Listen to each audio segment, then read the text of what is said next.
Welcome back! Have you ever wondered why some sci-fi and fantasy worlds feel so incredibly real? It's not just the magic or the spaceships, it's the politics. Today, we are breaking down 6 fictional government systems, starting from utopian democracies to the absolute worst dictatorships imaginable. We will look at how they actually work, and why some of these fictional governments are terrifyingly close to reality.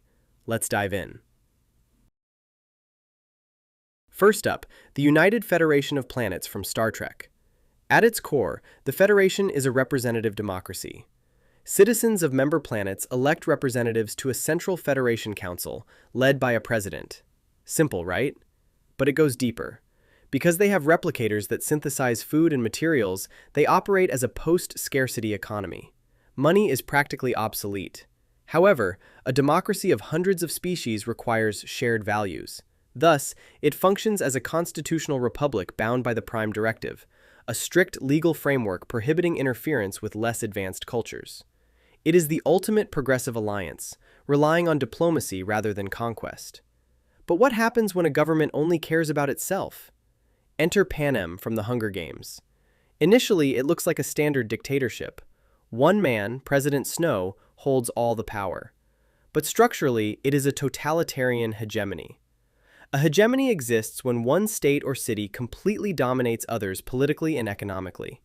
Here, the capital is the rich metropolis, and the 12 districts are exploited colonies.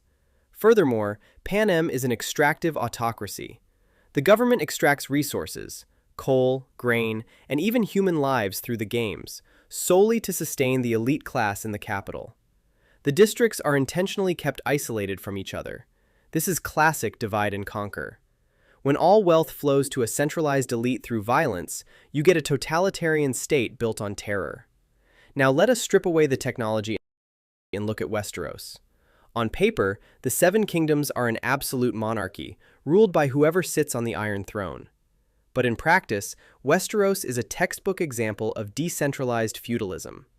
The king does not actually manage the whole continent. Instead, power is divided among great houses, like Stark or Lannister, who act as regional lords paramount. They hold territory in exchange for loyalty and military service to the king. Below them are lesser lords, creating a strict hierarchy of vassals. Because the central government lacks a massive standing army, real power lies in alliances, marriages, and controlling regional bannermen. When the monarch is weak, this decentralized structure instantly fractures into civil war. Frank Herbert's Dune takes feudalism into space but adds a brilliant twist: separation of powers. The Padishah Empire is not an absolute monarchy. It is a tripolar oligarchy. Power is balanced between 3 massive entities. First, the emperor commands the deadliest army, the Sardaukar. Second, the Landsraad, an assembly of great houses, acts as a legislative counterweight, ensuring the emperor cannot destroy them individually. Third, there is the Spacing Guild and CHOAM, monopolizing space travel and the economy. Furthermore, because the entire empire relies on a single resource, spice, to function, Dune operates as a hydraulic empire. Whoever controls the life-giving resource controls the system. It is a delicate, oligarchic stalemate where economics and military threat hold the universe together.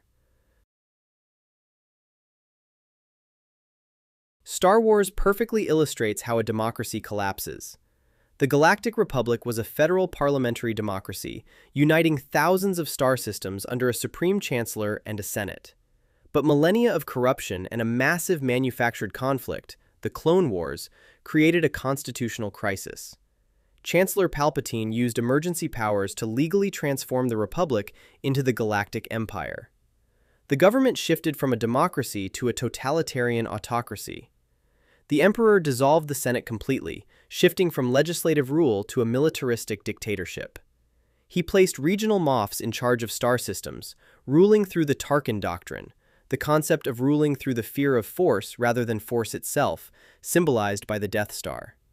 Democracy died with thunderous applause. Finally, we arrive at the absolute nightmare that is Warhammer 40,000.